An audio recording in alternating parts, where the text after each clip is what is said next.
السلام علیکم ورحمۃ اللہ وبرکاتہ۔ ان الحمد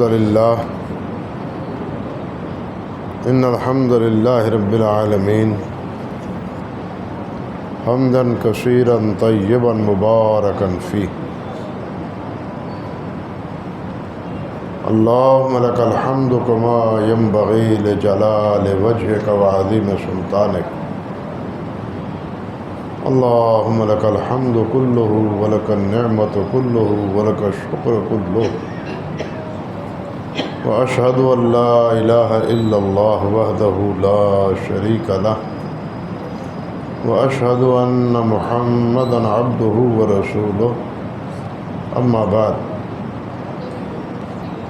محترم حضرات،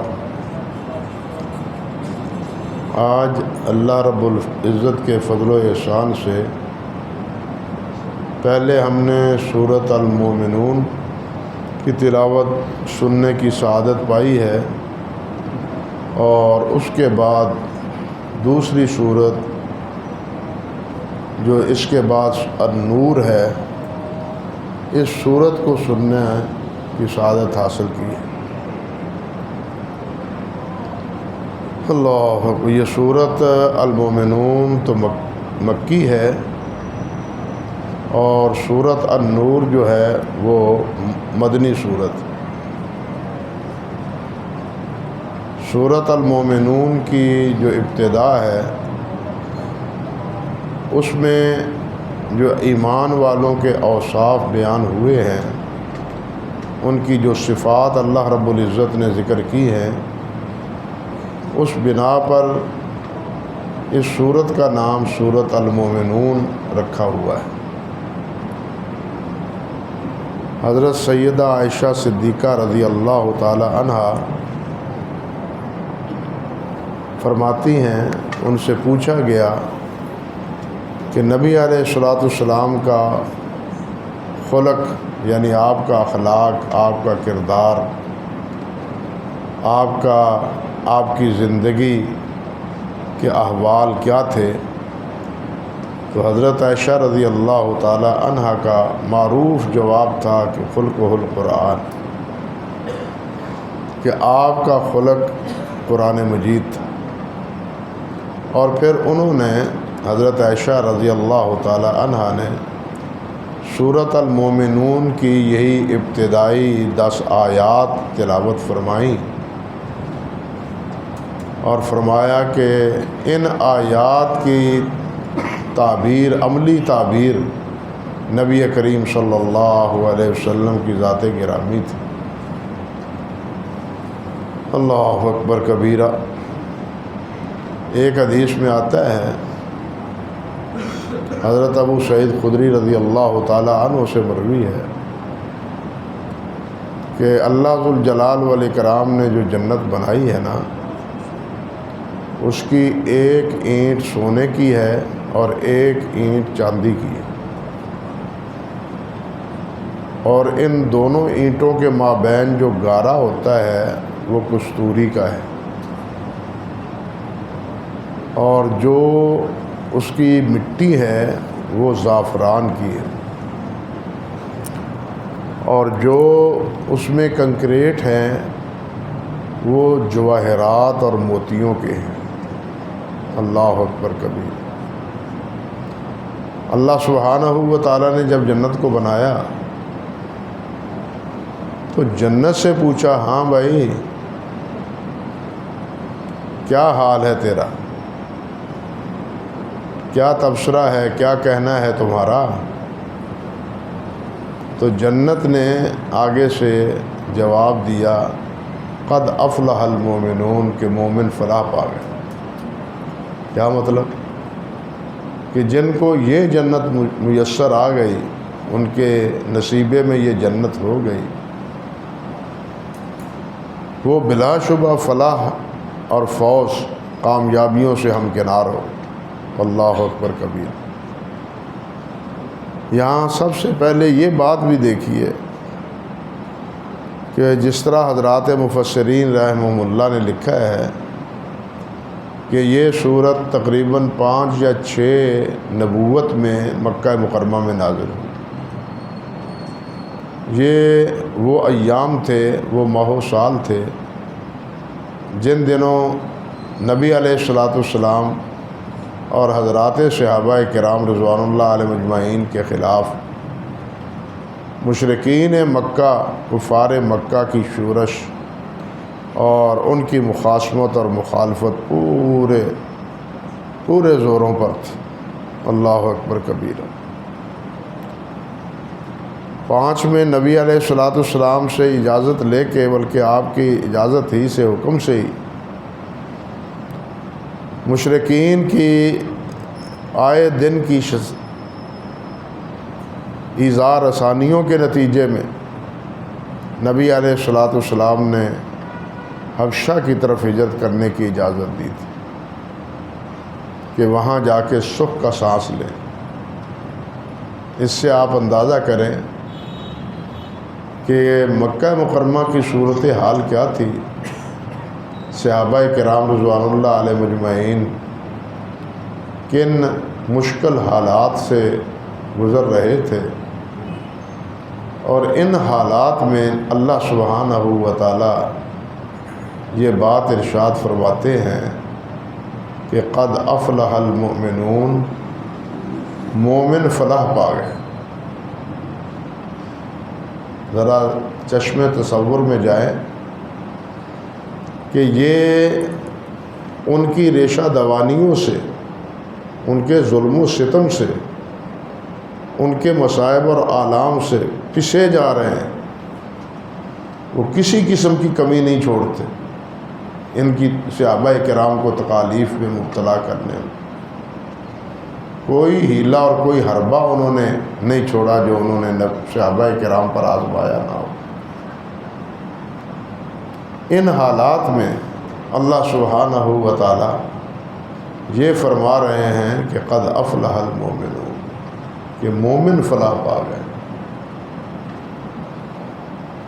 کفار جو یہ کہتے تھے کہ تکریم اور عزت تو ہماری ہے، اللہ نے مال اولاد تو ہمیں دے رکھا ہے، نانو اکثر و اموالوں و اولادا، اللہ پاک ہمارے اوپر راضی ہے، ہمیں اللہ نے مال بھی دیا ہے، اللہ نے عزت بھی دی ہے، اللہ نے ہمیں اولاد بھی دی ہے،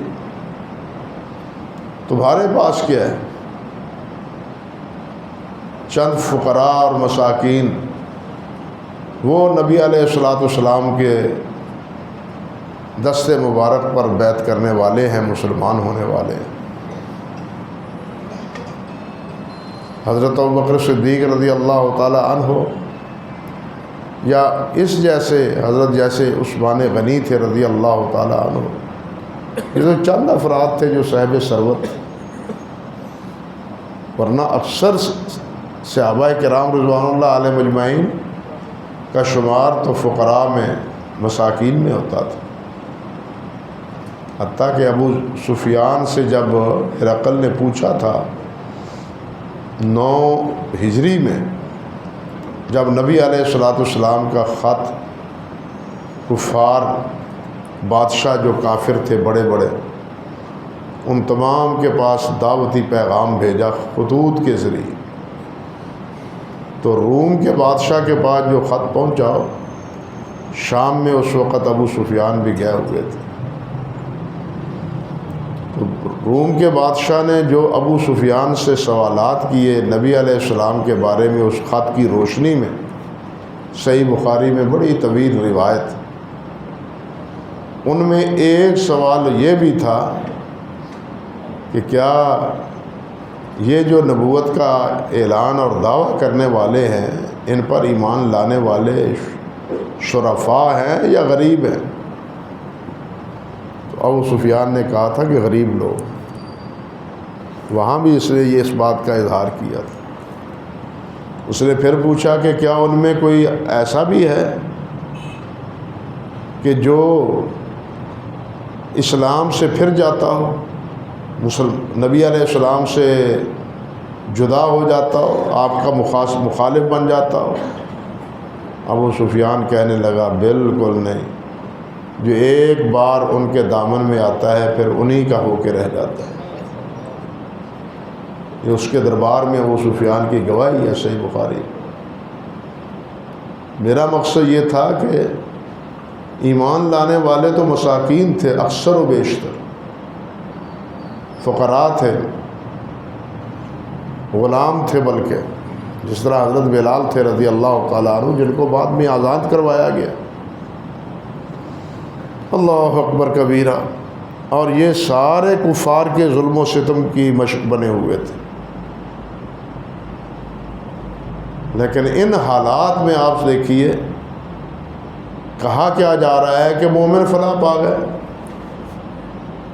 وہ کہتے ہیں کامیاب ہم ہیں، کامران ہم ہیں، عزت ہمارے پاس ہے، ہر قسم کی نعمت ہمارے پاس ہے، لیکن ان کے ان تصورات اور خیالات کے بالکل برعکس کہا جا رہا ہے مومن فلاح پا گئے۔ اللہ اکبر کبیرہ۔ یہ کتنا بڑا اہل ایمان کے لیے تسلی اور تشفی کا مرحلہ تھا کہ وہ مارے بھی کھا رہے ہیں، پٹ بھی رہے ہیں، ظلم و جبر سب برداشت کر رہے ہیں، اور اللہ رب العزت کی اس بشارت پر خوش ہیں کہ فلاح اور کامیابی ہمارے حصے میں ہی۔ یہ اللہ نے فرمایا قد افلح المؤمنون۔ فلاح ایمان میں ہے، فلاح بے ایمانی میں نہیں ہے، فلاح نافرمانی میں نہیں ہے، فلاح اطاعت اور فرما برداری میں ہے۔ قد افلح المؤمنون۔ یہ جتنے نافرمان ہیں، نبی کریم حضرت محمد رسول اللہ صلی اللہ علیہ وسلم، یہ تو خائب و خاسر ہے، یہ تو نامراد ہے۔ یہ ظاہری زندگی کو دیکھ کے کہتے ہیں کہ کامیاب ہم ہیں، لیکن ظاہری زندگی کا انہیں معلوم نہیں کہ یہ ظاہری زندگی تو چند دن کے لیے آزمائش اور ابتلا کی، اصل زندگی تو آخرت کی ہے، جو نہ ختم ہونے والی زندگی، جس میں موت کو بھی موت آ جائے گی۔ اصل زندگی تو وہ ہے، ان الآخرۃ لہی الحیوان لو کانوا یعلمون۔ فرمایا زندگی تو آخرت کی ہے، کاش کے لوگوں کو پتہ ہو۔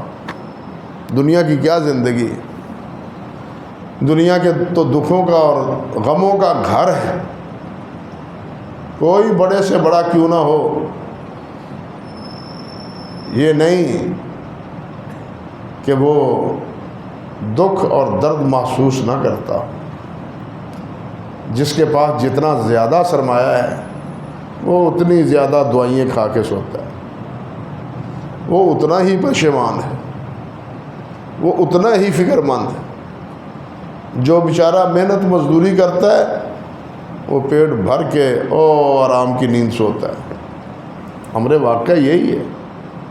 اللہ اکبر کبیرہ۔ تو اصل بات یہ ہے کہ دیکھنا تو یہ ہے کہ جو آخرت کی زندگی، جو دائمی زندگی ہے، جو ہمیشہ کی زندگی، وہ کیسے بیتے گی، وہ کیسے گزرے گی، اس کا راز اللہ تعالیٰ نے یہاں بتلایا ہے۔ قد افلح المؤمنون، کہ مومن جو ہیں وہ فلاح پا گئے۔ مومن کون؟ الذین هم فی صلاتہم خاشعون، جو نماز پڑھتے ہی نہیں بلکہ نماز خشوع و خضوع سے پڑھتے ہیں، انہماک سے نماز پڑھتے ہیں، دل جمی سے نماز پڑھتے ہیں، محبت سے پڑھتے ہیں، گھٹے ہوئے نہیں پڑھتے۔ جس طرح منافقوں کے بارے میں فرمایا اذا قاموا الی الصلاۃ قاموا کسالى، کہ جب نماز کے لیے اٹھتے ہیں تو سستی کے مارے ہوئے اٹھتے ہیں۔ یہ نماز کے لیے اٹھتے ہیں تو خوشی سے اٹھتے ہیں، اطمینان سے اٹھتے ہیں۔ اللہ اکبر۔ الذین هم فی صلاتہم خاشعون، جو اپنی نماز میں خشوع خضوع، انہماک، محبت یہ پاتے ہیں اپنی نماز۔ اللہ اکبر کبیرہ۔ والذین هم عن اللغو معرضون، وہ جو لغو باتوں سے، لغو حرکتوں سے، لغو باتوں سے، لغو عملوں سے اجتناب کرتے ہیں۔ اللہ اکبر۔ یہاں ایک بات قابل غور ہے، قرآن مجید میں ہم دیکھتے ہیں کہ جہاں نماز کا ذکر ہے اس کے ساتھ زکوٰۃ کا ذکر ہے۔ جہاں نماز کا ذکر ہے وہاں اس کے ساتھ زکوٰۃ کا ذکر، لیکن یہاں نماز کے ساتھ لغو سے بچنے کا حکم ہے۔ زکوٰۃ کا بعد میں والذین ہم للزکوٰۃ فاعلون، یہ اس کے بعد آیا ہے نماز کے ساتھ، یعنی خاشعون والذین ہم فی صلاتہم خاشعون والذین ہم للزکوٰۃ فاعلون، یہ نہیں کہا، بلکہ پہلے فرمایا والذین ہم عن اللغو معرضون، جو لغو سے اعراض کرتے ہیں۔ اس میں علماء کرام نے بتلایا ہے کہ اس کا راز یہ ہے کہ نماز میں خشوع اس وقت ہوتا ہے جب انسان لغو سے اعراض کرے، لغویات سے بچے۔ حدیث میں بھی آتا ہے، نبی علیہ الصلوۃ والسلام نے ارشاد فرمایا من حسن اسلام المرء ترکہ ما لا یعنی، من حسن اسلام المرء، انسان کے اچھے اسلام کی، اچھے ایمان کی علامت یہ ہے کہ وہ بے فائدہ اور بیکار کاموں کو چھوڑ دیتا ہے، وہ با مقصد کام کرتا ہے، بے مقصد کام نہیں کرتا، وہ لغویات میں وقت کو ضائع نہیں کرتا، بلکہ زندگی کے اس لمحات کو قیمتی سمجھ کے قیمتی سے قیمتی بنانے کی کوشش کرتا ہے، وہ بیکار اور فضول کاموں میں وقت ضائع نہیں کرتا۔ اللہ اکبر کبیر۔ گویا جو لغو سے بچے گا وہ خشوع نماز میں پائے گا۔ اگر ہمارا انہماک ہی لغویات میں ہے تو اس کے اثرات تو پھر نماز میں بھی ہوں گے۔ یہ بالکل اسی طرح سمجھیے کہ اللہ سبحانہ و تعالیٰ نے حضرات انبیاء کرام علیہ السلام سے فرمایا ہے، اور یہی بات دوسرے انسانوں سے اور مومنوں سے بھی کہی کہ یا ایھا الرسل، اسی صورت میں آگے یا ایھا الرسل کلوا من الطیبات واعملوا صالحا، اے اللہ کے رسول، اے رسولو، اے نبیو، حلال کھاؤ۔ انبیاء تو کھاتے ہی حلال ہے، حرام تو، حلال و حرام کی تمیز تو وہی بتلاتے ہیں، یعنی حلال کیا ہے حرام کیا ہے یہ تو انبیاء بتلاتے ہیں، قرآن مجید بتلاتا ہے، یہ انبیاء علیہ السلام بتلاتے ہیں۔ لیکن مسئلے کی اہمیت کی بنا پر انبیاء سے مخاطب کر کے اللہ نے فرمایا ہے کہ یا ایھا الرسل کلوا من الطیبات، حلال چیزیں کھاؤ، اور آگے کیا واعملوا صالحا، نیک عمل کرو۔ کیا مطلب؟ حلال کھاؤ گے تو نیک عمل کرو گے، اگر حرام کھاؤ گے تو نیک عمل نہیں کرو۔ اللہ اکبر کبیر۔ یعنی نیک عمل کے لیے لازم ہے کہ انسان کیا کرے؟ حلال کرے۔ زندگی میں کے اعمال میں برکتیں اس وقت ہوتی ہیں جب انسان حلال کھاتا ہے۔ حضرت امام بخاری رحمۃ اللہ علیہ، اللہ کروڑ رحمتیں فرمائے، آخر سارے جہان میں بخاری بخاری بخاری بخاری ہو رہی ہے، سارے ملک ہر جگہ پر صحیح بخاری کا تذکرہ اور امام بخاری کا تذکرہ ہو رہا ہے۔ امام بخاری رحمۃ اللہ علیہ کے والد گرامی وہ فرماتے ہیں، امام اسماعیل رحمۃ اللہ علیہ، ان کا نام اسماعیل تھا، محمد بن اسماعیل، امام بخاری کا نام محمد تھا اور والد صاحب کا نام اسماعیل تھا، دادا کا نام ابراہیم تھا۔ یہ کیسا توافق ہے، یعنی یہ کیسا توافق ہے۔ نبی علیہ الصلوۃ والسلام کا شجرہ نسب کیا ہے؟ محمد بن اسماعیل بن ابراہیم، محمد بن اسماعیل بن ابراہیم۔ امام بخاری رحمۃ اللہ علیہ کا بھی سلسلہ نسب یہی ہے، محمد بن اسماعیل بن ابراہیم۔ اللہ اکبر کبیرہ۔ یہ امام اسماعیل محدث سے بہت بڑے، امام مالک اور امام حماد بن زید رحمۃ اللہ علیہ کے شاگرد اور تاجر بھی تھے، تجارت کرتے تھے، اور فرماتے ہیں وہ کہ میرے مال میں ایک درہم حرام کیا مشتبہ بھی نہیں، شبہ والا، کہ یہ میرا درہم، یہ کمائی جو ہے میری، یہ حلال ہے یا حرام ہے۔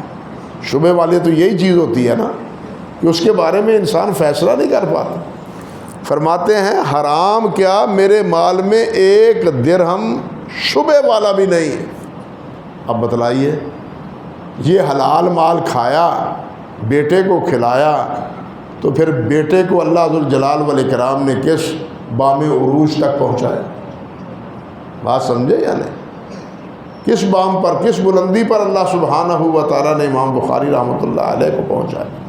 تو یہ ہے حلال کی برکت، یہ ہے حلال کی برکت۔ تو اللہ سبحانہ و تعالیٰ نے جس طرح حضرات انبیاء اور انسانوں سے، دونوں سے یہ بات ارشاد فرمایا، یا ایھا الناس کلوا من الطیبات واعملوا صالحا، یہی بات انبیاء سے بھی فرمائی، یا ایھا الرسل کلوا من الطیبات واعملوا صالحا، اور یہاں بھی یہی اسلوب اور اسی حکمت اور اسی راز کی وجہ سے یہ بات فرمائی، یا ایھا الذین قد افلح المؤمنون الذین هم فی صلاتهم خاشعون والذین هم عن اللغو معرضون، جو لغو سے اعراض کرنے والے ہیں۔ آج تو ہم لغو سے اعراض کرنے والے ہیں ہی نہیں، الا ماشاء اللہ، الا ماشاء اللہ، ورنہ اس نے تو ہمیں لغو میں اتنا الجھا دیا ہے کہ ہم اس سے نکل ہی نہیں پاتے۔ یہ جو ہے، یہ ٹھیپا موبائل کا، یہ ایسا ہے کہ انسان اس کو کھول لے، انگلیاں مارنا شروع کر دے، پھر رات بیت جائے، انسان کا جی نہیں بھرتا، وقت ضائع ہو جاتا ہے۔ اور اس میں بیکار چیزیں، فحش چیزیں، بے حیائی کے ذریعے وہ سارے اس میں فیڈ، آپ سب جانتے ہیں، سب کو اس بات کا علم ہے، لیکن المیہ یہ ہے کہ بالغ نوجوان بڑے، وہ کیا، وہ بچے، بالکل شیر خوار بچے، وہ بھی ان پر انگلیاں مارتے، وہ بھی دیکھتے۔ یہ ہے ہمارا میڈیا، اور یہ ہے ہمارے اولادوں کی تربیت گاہ نہیں بلکہ ہلاکت گاہ کہنا چاہیے، جس سے نظر کی بربادی بھی، اعصاب کی بربادی بھی، اور اس کے ساتھ ساتھ وقت کی بربادی بھی، یہ تینوں بربادیاں یہ چیز ہمارے پاس لائے۔ دیکھیے قرآن مجید نے، فائدے کا مجھے انکار نہیں، فائدہ ہے، لیکن ایک ضابطہ اور قرآن مجید نے ایک اصول بتلایا ہے۔ شراب اور جوئے کے بارے میں اللہ ذوالجلال نے فرمایا، اسمہما اکبر من نفعہما، اس کا نفع ہے، شراب کا بھی فائدہ ہے، جوئے کا بھی فائدہ ہے، شراب سے بھی ایک لذت حاصل ہوتی ہے، فوائد اس سے میسر آتے ہیں، جوئے سے بھی، لیکن اسمہما اکبر من نفعہما، گناہ ان دونوں کا نقصان جو ہے اس کے نفع سے زیادہ ہے۔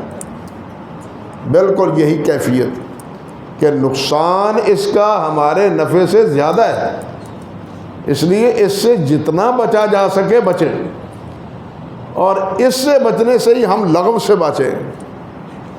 اس کی بجائے ہم سیرت دیکھیں، قرآن مجید پڑھیں، صحابہ کرام کے واقعات پڑھیں، اہل اللہ کے تذکرے پڑھیں، تاکہ ہمارے اخلاق، ہمارے اعمال کی اصلاح ہو، ہماری عادات اور ہمارے خصائل وہ تبدیل ہوں۔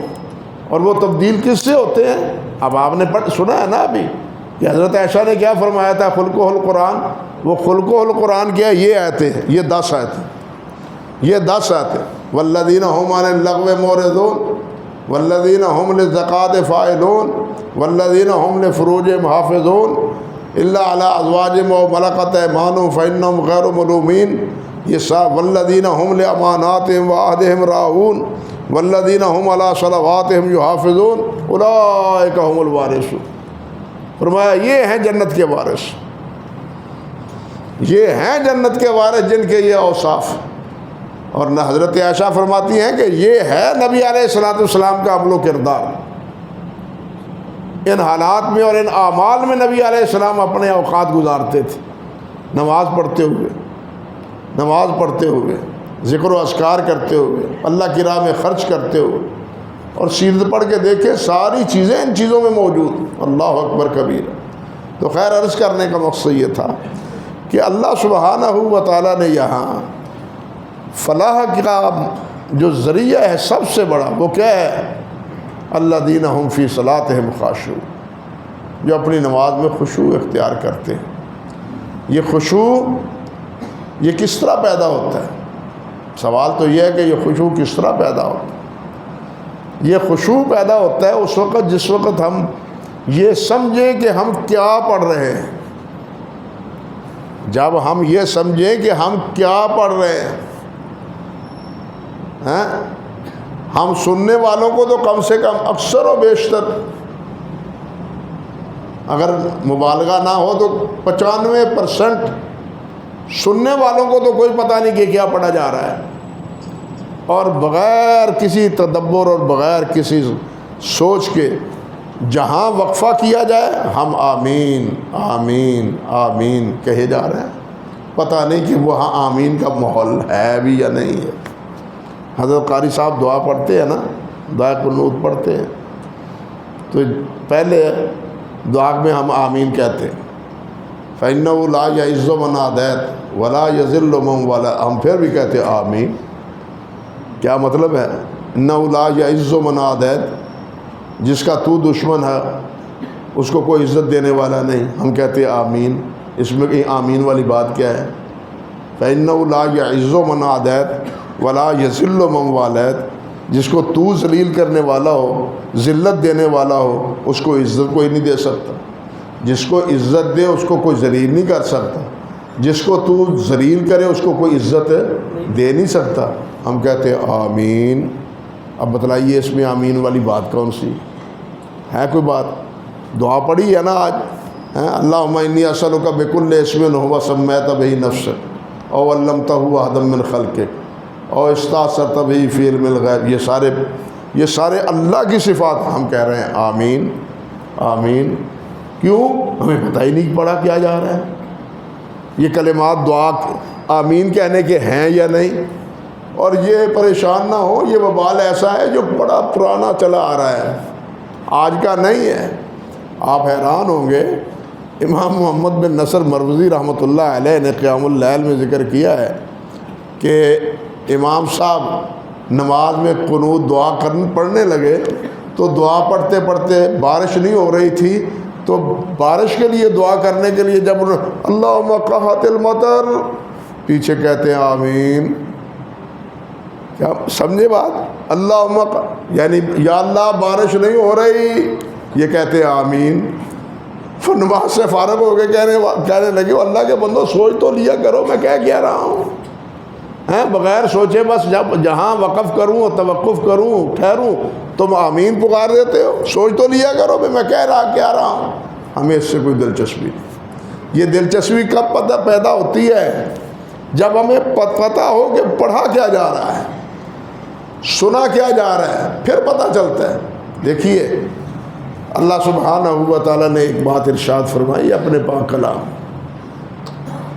اللہ فرماتے ہیں نماز کے لیے کچھ یعنی کہنا چاہیے ترکیبیں ہیں، شرائط ہیں، کچھ ضابطے ہیں نماز کے لیے، نماز سے پہلے بھی، نماز کے اندر بھی، نماز کے بعد بھی.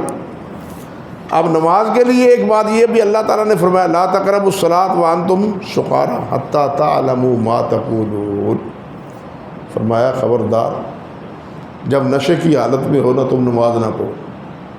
جی یہ اس وقت کی بات ہے، سورۃ مائدہ کی آیت، جب شراب ابھی حرام نہیں ہوئی تھی. سمجھے بات؟ جب شراب ابھی حرام نہیں ہوئی تھی. اللہ تعالیٰ نے فرمایا کہ جب نشے کی حالت میں ہو، شراب پی ہوئی ہو تو نماز نہ پڑھو، حتیٰ تعلموا ما تقولون، ہاں جب تمہیں معلوم ہو، تم ہوش میں ہو، تمہارا نشہ ختم ہو جائے اور تمہیں پتہ چل جائے کہ ہم کیا کہہ رہے ہیں، پھر نماز پڑھو۔ تمہیں پتہ چل جائے کہ ہم کہہ رہے ہیں تب نماز پڑھو۔ ہمارا المیہ یہ ہے کہ ہم ہوش میں ہیں، نشے میں نہیں ہیں۔ کیوں بھائی؟ ہم نشے میں نہیں، اللہ بچائے نشے سے، ہوش میں بھی ہیں، لیکن ہمیں پھر بھی کوئی پتہ نہیں، ہوش میں ہوتے ہوئے بھی کوئی پتہ نہیں یہ کیا پڑھا جا رہا ہے، ہماری کیفیت کیا ہے۔ یہ آیت بتلاتی ہے کہ نماز یوں پڑھنی چاہیے کہ ہم جو پڑھ رہے ہیں وہ ہے کیا پڑھا جا رہا ہے۔ جب تک اس کا احساس نہ ہو، اس کا التزام نہ ہو، اس وقت نماز میں خشوع، نماز میں لگن، نماز میں دلچسپی وہ پیدا نہیں ہوتی۔ پہلا مرحلہ یہ علماء نے لکھا ہے کہ ادنا درجہ یہ ہے سب سے پہلے کہ انسان الفاظ صحیح طور پہ پڑھے۔ ہم تو نماز میں الفاظ کا بھی کچرا کرتے ہیں، جلدی کے مارے ہوئے الحمدللہ رب العالمین الرحمن الرحیم مالک یوم الدین ایاک نعبد و ایاک نستعین اہدنا الصراط اللہ اکبر اللہ اکبر۔ یہ کیفیت اکثر بیشتر اللہ تعالیٰ ہمیں سمجھ دے۔ بھئی الحمدللہ رب العالمین الرحمن الرحیم مالک یوم الدین ایاک نعبد و ایاک نستعین۔ الفاظ صحیح ہوں، الفاظ صحیح۔ آپ نماز میں اللہ سے مناجات کرتے ہیں، اللہ ذوالجلال سے مناجات کی جائے اور با الفاظ ایسے ادا کیے جائیں جس میں کچرے کی کیفیت ہو، ٹکڑے کی کیفیت ہو، تو اللہ سبحانہ و تعالیٰ سے رحمتیں نازل ہوں گی کہ زحمتیں نازل ہوں گی؟ سوچئے ذرا، ہم اگر بات کسی سے کریں اور بات میں ایسا الجھاؤ ہو کہ اگلا سمجھے نا، اللہ تو دل کی رازوں کو جانتا ہے، راز کو جانتا ہے، اللہ تعالیٰ واقف ہے، لیکن یہ بات میں بطور سمجھانے کے لیے کر رہا ہوں کہ ہم اللہ کے کلام کا کچرا کریں، صحیح طور پہ ادا نہ کریں، پھر کہیں کہ خشوع پیدا نہیں ہوتی۔ بھئی اللہ تعالیٰ کے کلام کو تو ہم بگاڑ رہے ہیں، اس کو صحیح طور پر ادا نہیں کر رہے، تو پھر نماز میں خشوع کیسے پیدا ہو؟ تو پہلا مرحلہ یہ ہے کہ کم سے کم الفاظ سے نہیں ترجمہ آتا، الفاظ پتہ تو چلے نا کہ میں کیا پڑھ رہا ہوں۔ الحمدللہ رب العالمین الرحمن الرحیم مالک یوم الدین۔ دوسرا مرحلہ یہ ہے کہ ہم سمجھیں کہ ان الفاظ کا ترجمہ کیا ہے، کہا کیا جا رہا ہے۔ حتیٰ تعلموا ما تقولون، تمہیں پتہ چل جائے کہ تم کہہ کیا رہے ہو۔ یہ دوسرا مرحلہ ہے، بات سمجھے نا۔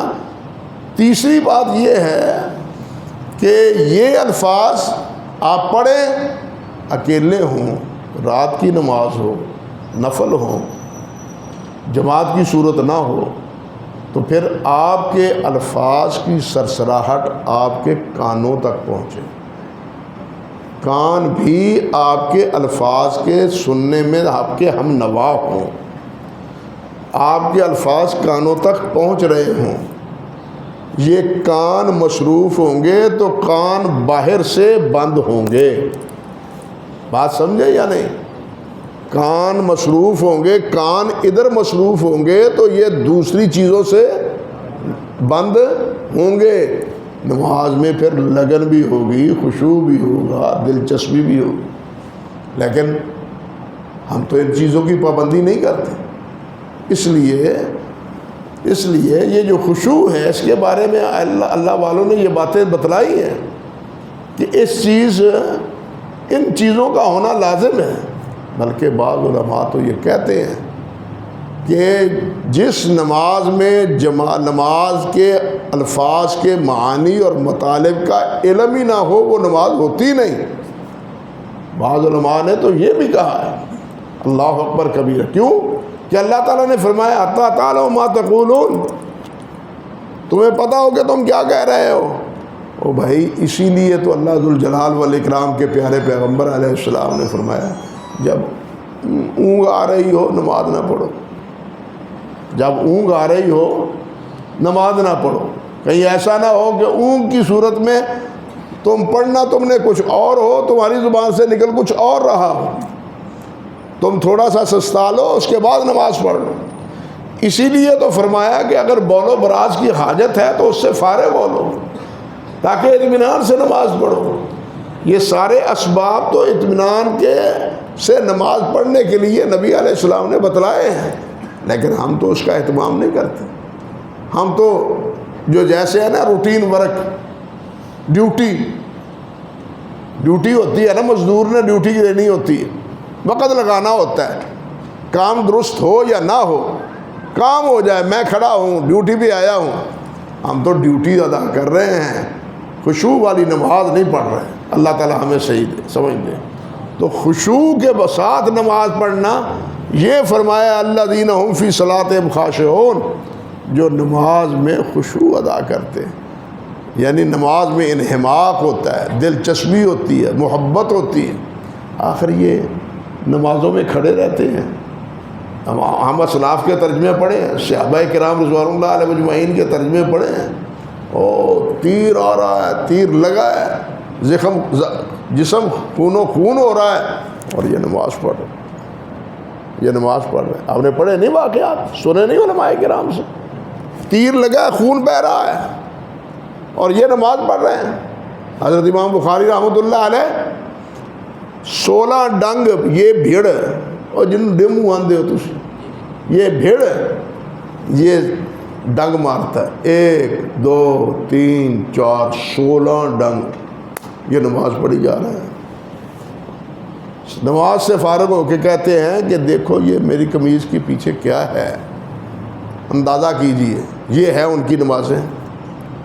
یہ کیا کیوں ہے کہ وہ اس طرح نماز ادا کرتے تھے۔ امام عروہ رحمۃ اللہ علیہ کی بات، امام محمد بن نصر مروزی رحمۃ اللہ علیہ کی بات، متقدمین میں یہ قریبی دور میں حضرت سید عبداللہ غزنوی رحمۃ اللہ علیہ، حضرت مولانا عبد الجبار غزنوی رحمۃ اللہ علیہ، حضرت مولانا عبد الواحد غزنوی رحمۃ اللہ علیہ، بلکہ ان کے بعد حضرت سید ابوبکر غزنوی، حضرت سید مولانا سید داود غزنوی، ہم نے تو کسی کو دیکھا ہی نہیں، نہ ان کی نمازیں دیکھی ہیں، نہ ان کی نمازیں سنی ہیں۔ آپ حیران ہوں گے کہ حضرت مولانا عبد الواحد غزنوی رحمۃ اللہ علیہ نماز پڑھاتے تھے تو حزب الاحناف کے مولانا ابو الحسنات صبح کی نماز ان کے پیچھے جا کے پڑھتے تھے۔ کیوں پڑھتے تھے؟ مسلکی اختلاف موجود، جھگڑا موجود، فتوے موجود، لیکن نماز صبح کی کہاں کس کے پیچھے؟ عبد الواحد غزنوی کے پیچھے رحمۃ اللہ علیہ۔ تو یہ ان کی نمازیں تھیں، اور یہ کیوں تھا کہ وہ اسی آیت کے مصداق تھے۔ ان کی نمازیں خشوع و خضوع والی نمازیں تھیں، ان اپنے اللہ سے تعلق تھا۔ ہمارا زیادہ تعلق یہ لغویات سے، ان کا تعلق لغویات سے نہیں تھا۔ ہم جب تک لغو سے نہیں بچیں گے، میں نے پہلے حدیث سنائی ہے نا، من حسن اسلام المرء ترک ما لا یعنیہ، لا یعنی کاموں کو چھوڑ دینا یہ ہے۔ آپ حیران ہوں گے، اللہ اکبر، ہم بڑے اعتبار سے، گرمی ہو شدید، اوف اوف اوف اوف، اتنی گرمی، توبہ توبہ، اتنی گرمی، سردی ہو اتنی سردی۔ میں نے ایک محدث کا واقعہ پڑھا ہے، بزرگ کا واقعہ پڑھا ہے، نام تو اس وقت مجھے یاد نہیں، وہ ان کے سامنے کسی شاگرد نے، آج بڑی گرمی ہے، فرمانے لگے تمہارے اس کہنے سے گرمی کم ہو جائے گی، تمہارے اس بات جملے سے گرمی کم ہو جائے گی۔ او بھائی، اس گرمی کو یاد کر کے آخرت کی گرمی سے پناہ مانگو، اس گرمی کو یاد کر کے آخرت کی گرمی کو یاد کرو، گرمی کو سے پناہ مانگو۔ اللہ اکبر کبیرہ۔ یہ تھے ہمارے اسلاف، یہ تھے لغو باتوں سے بچنے والے، لغو کاموں سے بچنے والے، یعنی اتنی بات کو بھی وہ قابل برداشت نہیں سمجھتے تھے کہ وہ گرمی بڑی ہے جی، لیکن ہنسی تھے، گرمی ہو گئے تھے گرمی بڑی ہے، سردی بہت ہو گئے تھے سردی بڑی ہے۔ ہمارا حال تو یہ ہے، اللہ تعالیٰ یہ ہمارے حال پہ رحمت فرمائے۔ تو بہرحال یہ باتیں بہت ہیں، میں نے چند باتیں آپ سے گزارش کی ہیں، اللہ مجھے بھی اس کی توفیق دے، آپ کو بھی توفیق دے۔ پوری صورت کا جہاں تک مسئلہ ہے، پوری صورت میں بہت سے مسائل ہیں، بہت سے مسائل ہیں، اور صورت کے اختتام پر اللہ سبحانہ و تعالیٰ نے اپنے حبیب علیہ السلام سے فرمایا ہے، اللہ اکبر، آخری بات جو وقر رب اغفر ورحم وانت خیر الراحمین، قل قال ان لبثتم الا قلیلا لو انکم کنتم تعلمون افحسبتم انما خلقناکم عبثا وانکم الینا لا ترجعون۔ کیا تم چاہتے ہو، کل تم یہ سمجھتے ہو کہ ہماری یہ زندگی عبث ہے، بیکار ہے، کوئی فائدہ نہیں، یہ کل کو پتہ چلے گا، جب دوبارہ اٹھو گے پھر پتہ چلے گا۔ جب اٹھو گے تو اس وقت انہی آیات میں پہلے وہ اللہ تعالیٰ نے ذکر فرمایا ہے، کم لبثتم فی الارض عدد سنین قالوا لبثنا یوما او بعض یوم، کتنی دیر رہے ہو، دن یا دن کا حصہ۔ اللہ اکبر، یہ 60 70 80 سال کا عرصہ قیامت کے دن کیا کہے گا، دن یا دن کا ایک حصہ۔ اللہ اکبر کبیرہ۔ اور اللہ پاک فرماتے ہیں قالوا لبثنا یوما فاسأل العادین، شمار کرنے والوں سے پوچھو، قل ان لبثتم الا قلیلا لو انکم کنتم تعلمون، میرے نبی کہہ دیجئے آخرت کے مقابلے میں یہ دنیا تو بہت تھوڑی ہے، کاش کہ تمہیں اس حقیقت کا علم ہو جائے۔ ہم تو سب کچھ اس دنیا کے لیے ان 60 سال یا 70 سالوں کے لیے کرتے ہیں، جس کو قیامت کے دن کہیں گے یومن و بعض یوم، ایک دن یا دن کا ایک حصہ، 70 80 سال کو یہ کہیں گے۔ اللہ اکبر کبیرہ۔ اسی لیے اللہ ذوالجلال نے فرمایا کہ تم خیال کرتے ہو کہ ہم نے تمہیں پیدا کیا اور ایسے ہی پیدا کر دیا، بے مقصد پیدا کیا ہے، کوئی فائدہ نہیں اس کا پیدا کرنے کا۔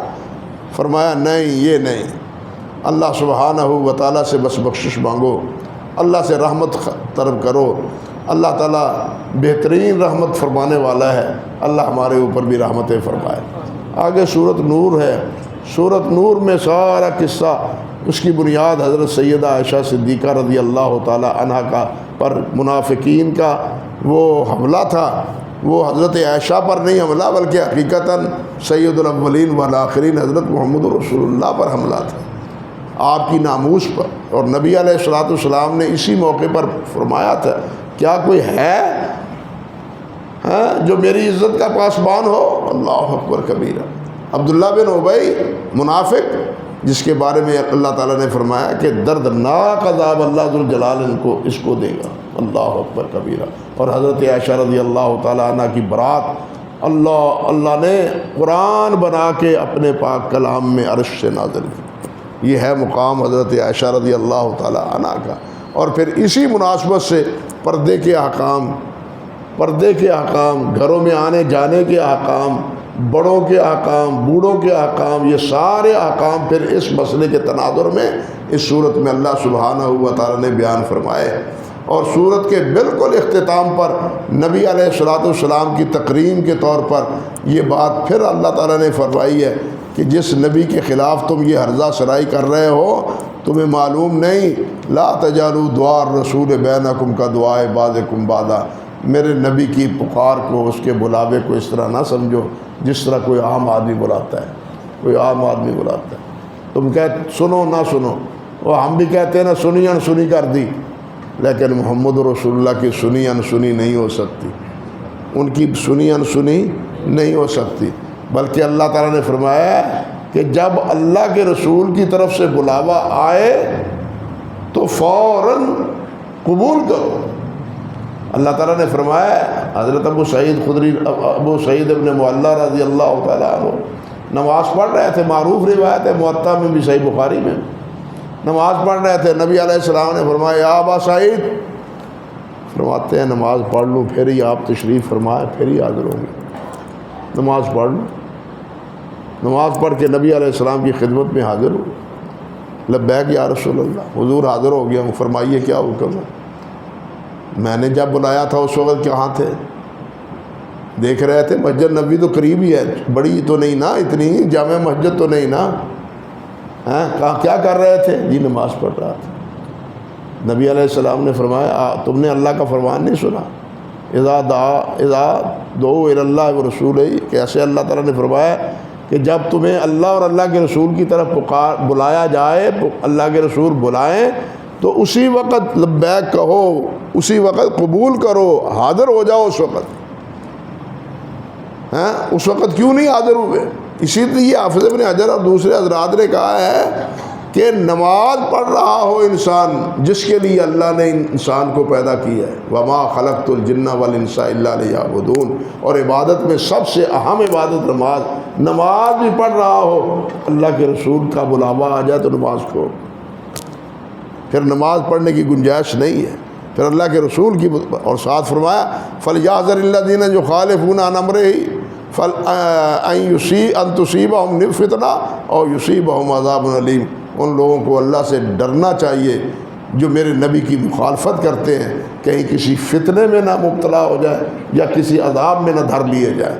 یعنی نبی علیہ السلام کے بارے میں سورت کے اختتام پر تم میرے نبی کو بدنام کر رہے ہو، میرے نبی کے گھر پر حملہ آور ہو رہے ہو، آپ کی عزت و تکریم کی بجائے آپ کی توہین کا ارتکاب کر رہے ہو۔ خبردار، نبی علیہ السلام کے کسی حکم کی مخالفت وہ فتنے سے خالی نہیں ہے، اللہ کے ناراضگی اور عذاب سے خالی نہیں ہے۔ یہ سورت کے اختتام بھی اللہ ذوالجلال نے یہ اس بات کی طرف اشارہ کیا۔ اس میں بہت سی تفصیل ہے لیکن میں وہ ساری باتیں چھوڑتا ہوں۔